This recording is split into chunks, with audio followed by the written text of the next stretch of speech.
find that key person and invest your time into them.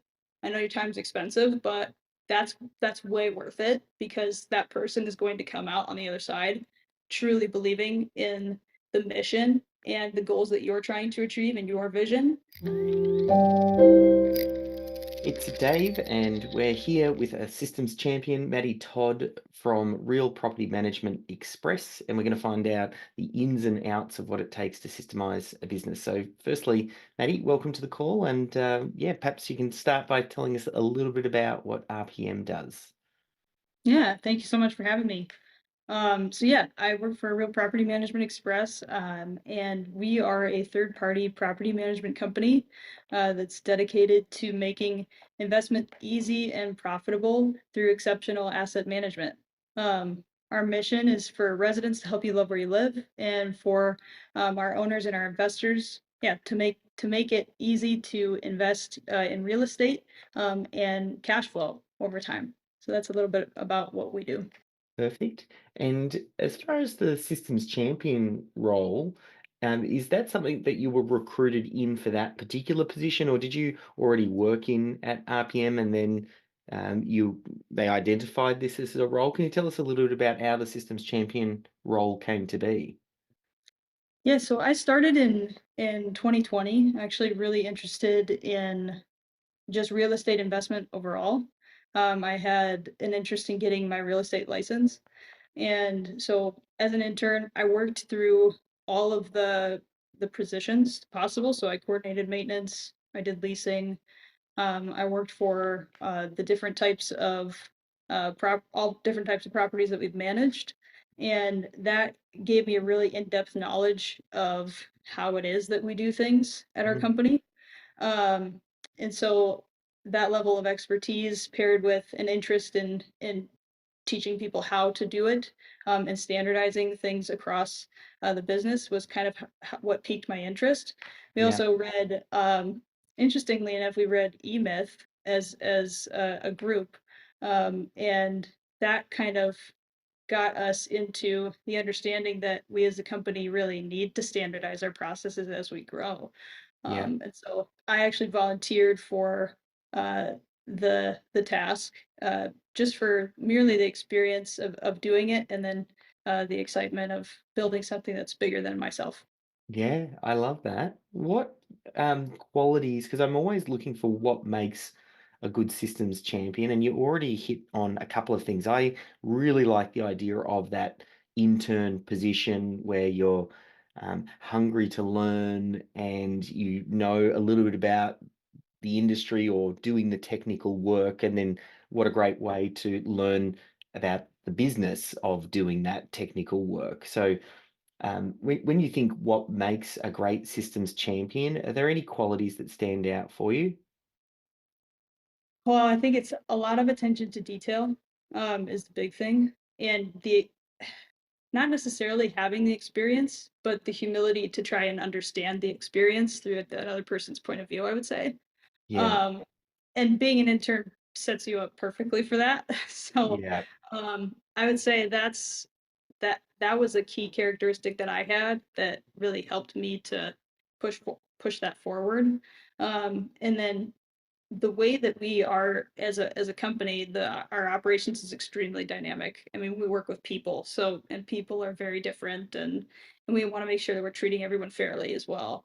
And so understanding the different levels of detail is extremely mm. important as well. So Your leadership team or direct supervisor, they obviously recognize the value of this particular role. Was it something that you shared multiple roles, or was it exclusive? I'm always curious about how much time or resources are allocated to get this work done, because it does take work, and the business needs to understand that. So I'm curious to know how that was either justified, or what time it was given.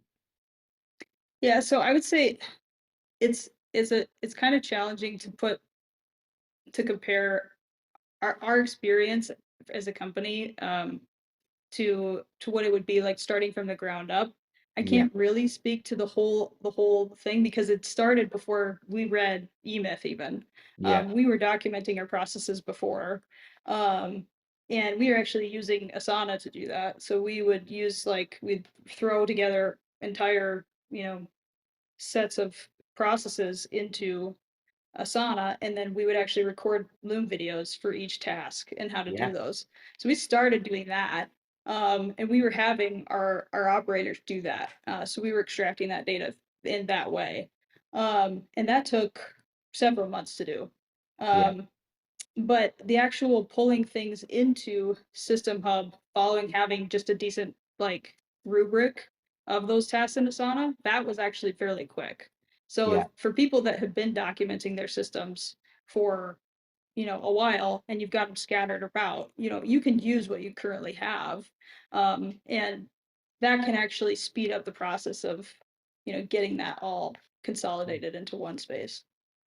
Is that how you came across my work? Was that through System Hub or Systemology?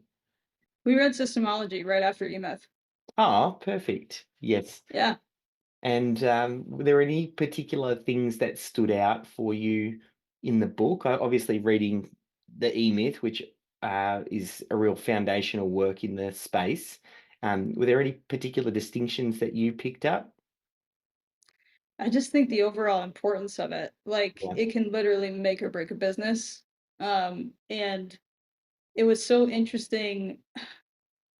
Again, I haven't read it in a while, but what really still stands out to me is the ability to scale as a business is just completely like you can grow like without nearly as many pains Yeah. as you would before. Like if you have these processes documented.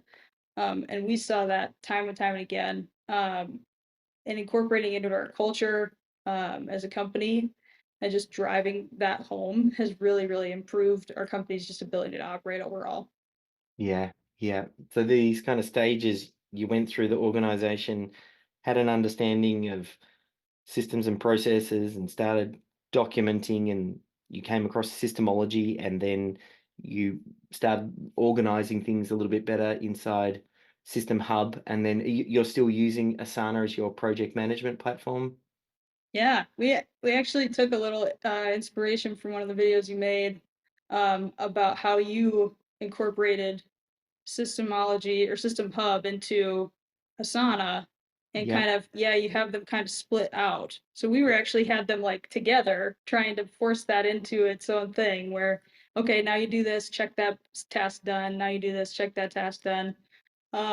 And that was a challenge to get people to adopt that because you got 40 tasks for processing one application and you're asking people to process 20 applications a day or whatever. And so the beauty of your idea was you're saying, nope, this is the how you do it, and this is the all right, what do you need to do?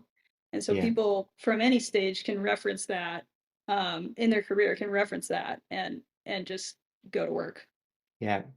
Some of the changes that you've seen as you've rolled this out, have you had any, um, yeah, stories that have popped up? I don't know how receptive the team was, or if there were any challenges or resistance from team members or anything like that. I'd love to know, yeah, if you found anything particularly challenged. Oh yeah, I mean, initially there was not a huge adoption rate. They're like, why are we doing it this way? And for me and our CEO Josh, we understood it because we had both read the book and we're like, this is the way. Like this is we got to do it this way. But for even our president and some of our other leadership, there was just kind of a disconnect, and so it really took time explaining the value of it, explaining this is the 5-year outlook if we have standardized processes that people are following and using Yeah, um, for them to see. And then eventually, when we started incorporating it into our task management, um, using, your video as inspiration, I created a project in Asana that was every single application task had a system, had the application system. People were using that. And then we went from having like 6 different ways of processing applications, depending on what region you were in, to one way. And we're seeing just not only people in the company knowing what's going on, but the customer experience improved overall too, because people are getting the same consistent experience. Yeah. Um, on an employee level, we had, before we adopted SystemHUB, um, and started to, consolidate how it is that we do things into one streamlined process. Our company churn, just for employee turnover, had reached an all-time high at 114%, which is, imagine hiring everybody and then losing more, like Yeah. over the course of a year. So then the next year we adopted System Hub in April. It went down to 72%, and the year following 56% churn for employees, um, which Phenomenal. was actually better than we did in 2019 when we started tracking the whole thing. So we're really seeing employees just feel like they have a place to go when they have questions. And onboarding, you have a roadmap, you have an understanding of what's to come, what comes next, how do I do this? Go look it up, find the answer. And people really, really appreciate that. Do you have any insight in the time it takes to onboard? I know once you get like a learning track for someone when they start and that they've got a particular bouncing ball that they follow, that getting someone to the point at which they can productively add value to the business tends to shrink. I don't know if you've got any insight into that or if you saw any changes there. We're still working on that craft, but I will say it has dramatically increased in terms of, or improved in terms of like the time spent onboarding folks. Before we had kind of a scattered means of doing it where depending on what team they were going on, they're doing the same function, but if they're in a different region, they're going to learn in a completely different way than someone else. This kind of enabled us to standardize our training, so we're bringing them on, we're giving them the same Asana project. You got to learn this, this, this, and this. Mm. They're going through that. They're working with other people, referencing the system. That has really, really dramatically improved the process. We're still kind of figuring out the best Yeah. mechanism for training, but this has really, really helped with that. Yeah. Mm, mm. In the tail end, if someone was thinking about becoming a systems champion or had the opportunity to work as that in that particular role, I don't know if there's anything that you can say to that person. Like, I'm really trying to make the case for the systems champion. I feel like it's such an important role that's very commonly overlooked. Yeah, you sort of having been in that position. I don't know if there's anything that comes to mind about that particular role that you could speak to a potential systems champion about. Oh man, I would say recognize the technology around you and be able to use that. Like, when I started that process, ChatGPT was not yet a thing. And I will say that has dramatically improved our ability to document how it is that we do things. So uh, you actually have an incredible video. I was a part of that webinar, Ah, where yes. you were talking about using, recorded Loom video transcripts to throw in, paired with a really nice prompt that you guys built out, and it just delivers this beautiful, step-by-step process for how it is that you do the specific task. That's basically just ready to like do a once over and plug in and go. So as a as somebody who's documenting processes, you don't have to necessarily get stuck in the, oh, well, I don't know what comes after this, or, the Mm. actual deep thought that it takes to write through those things. Yes, you still need to be detail oriented and have a really good understanding of what it is that you're trying to teach folks. But with the right prompt engineering, it's it's really something that's achievable at a much faster pace than you think. Feel like there's a couple of qualities that we're seeing surface, that attention to detail, comfortable Yeah. with tech and trying new tools. And I think there's that curiosity is another one that stood out for me, like genuinely interested in how the business works. Um, I, my question also around um, how you like drive yourself. What sort of input have you got from your leadership team and the business owner? Is this something that you've kind of just taken on and really driven yourself, or is that something that they've really had to drive to get the outcome? That's another quality I'd be interested to know. I think being a self-starter is important as a systems champion, but in terms of um, having a leader that is also driving you, and like that was one of the most important pieces for me, Yeah. was that I was kind of taken in as an acolyte of our CEO, and said, "Hey, what do you think about doing this? What do you think about doing this?" And so I think, as if I'm speaking to an owner of a company, or a CEO or a president, who's looking to document their systems, find that key person and invest your time into them. I know your time's expensive, but that's way worth it, because that person is going to come out on the other side truly believing in the mission, and the goals that you're trying to achieve and your vision. Mm. And when someone has a deep belief and a deep understanding in what the end goal is, they're going to take that way further than you expected. Yeah, yeah, I love that. And a good reminder, I remember when I was doing some work with Michael Gerber, and he had commented not to let the business owner off the hook.